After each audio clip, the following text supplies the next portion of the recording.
Oh, hey guys, welcome back to my channel and welcome to part 2 of the USS Franklin from Star Trek Discovery, or Star Trek Beyond build-up.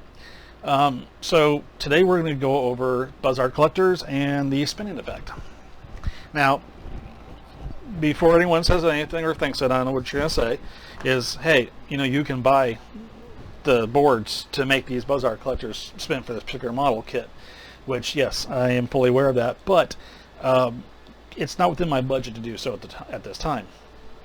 So remembering some videos I watched way back when of how to make your own DIY chaser lights by using different or bulbs at different flash rates in a certain combination, you get the illusion that it's spinning. And I remembered how to do that.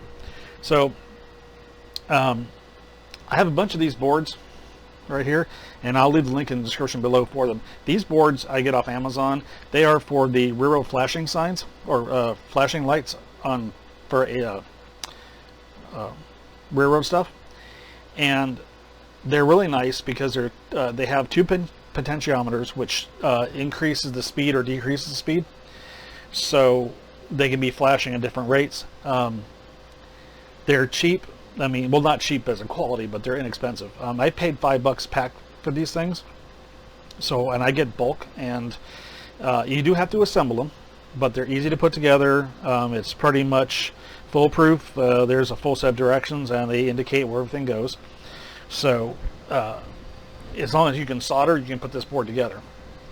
So I got a bunch of these boards, and I use them for several things. I use them for navigational lights on my starships, because you can adjust the speed to match the right flash rate. They can be turned into strobe lights as well. They can turn into a different speed flasher. And now I figured out you can use them for making a rotating Buzzard Collector as well. So they're very versatile boards, and they're inexpensive, and they're a good good alternative if you don't have the funds to buy the boards. Now, yes, I know the boards are more compact, and they do multiple functions on one board by itself, which makes it a lot nicer. In this model kit, I'm going to have at least 2 or 3 of these boards in the base to do different things, where one board would do everything if you bought it.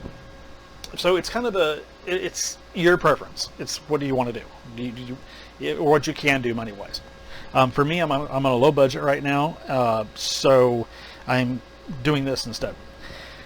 Anyway, what I did for the Buzzard Collectors directly is I took a piece of card stock, measured it to about the right diameter of the inside of the nacelle, cut it out, rounded it, sanded it down, and dot to where it fits perfectly inside here. And I'll kind of give you a look-see here.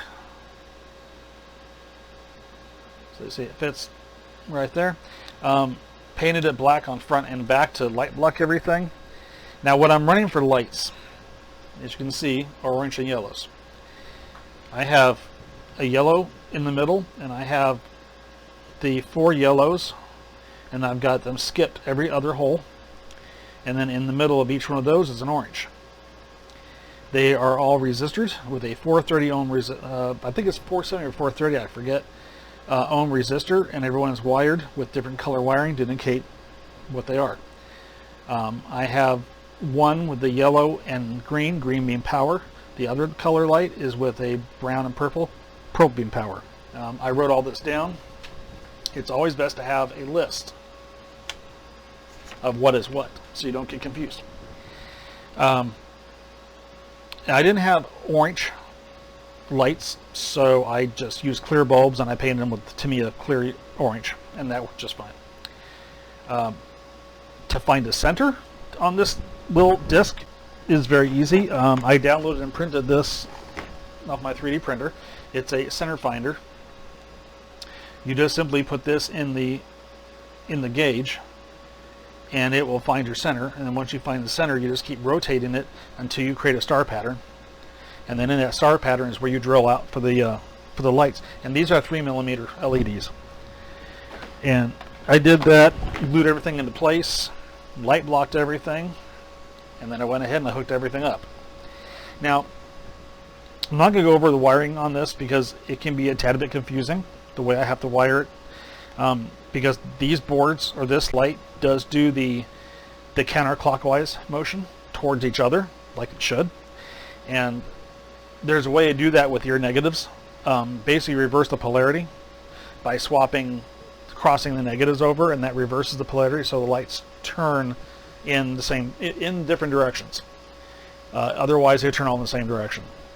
So if you guys want a standalone video on how I wired up the board and the wires to the lights and how I created these Buzzard Collectors discs, let me know in the description, in the comments below.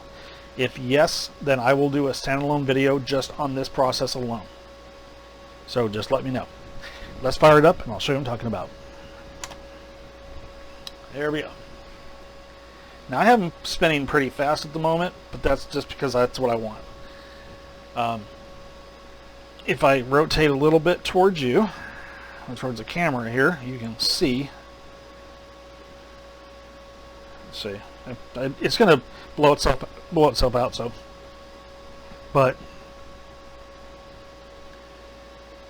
you can see that they are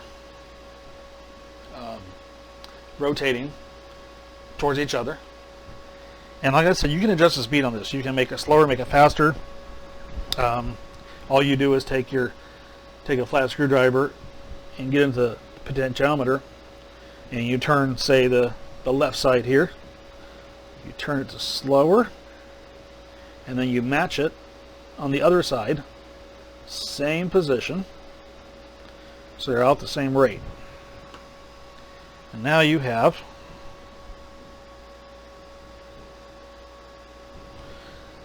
saying it just came loose. Or did it? Okay, wait a minute. Oh, no, that's what it is. One of my, okay, see, one of my, oh shoot, where did it go? Where did it go?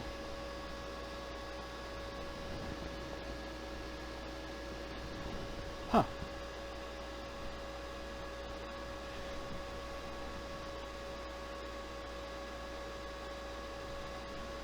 Okay.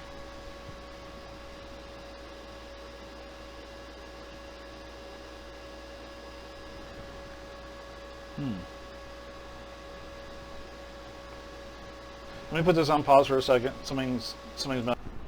All right, guys, I'm back. So what the problem was can't talk. The problem was one of the wires from in fact, it was the purple power wire on the Buzzard Collector broke from the connection point behind the resistor. Don't know how or why, but it snapped off, and that's what screwed everything up. So I just resoldered it back on again, and it's working just fine.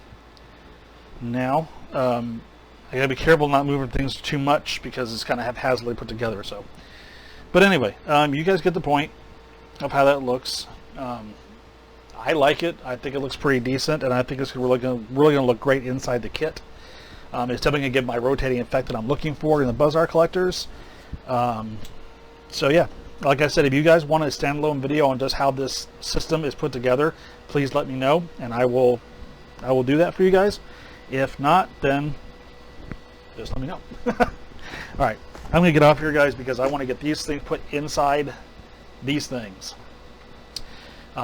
Next video, number 3, we'll be going over the internal lighting as well as lighting the thrusters and some modifications to this ship. I'm going off canon, and I'm going to be installing some things that aren't there but I think should be.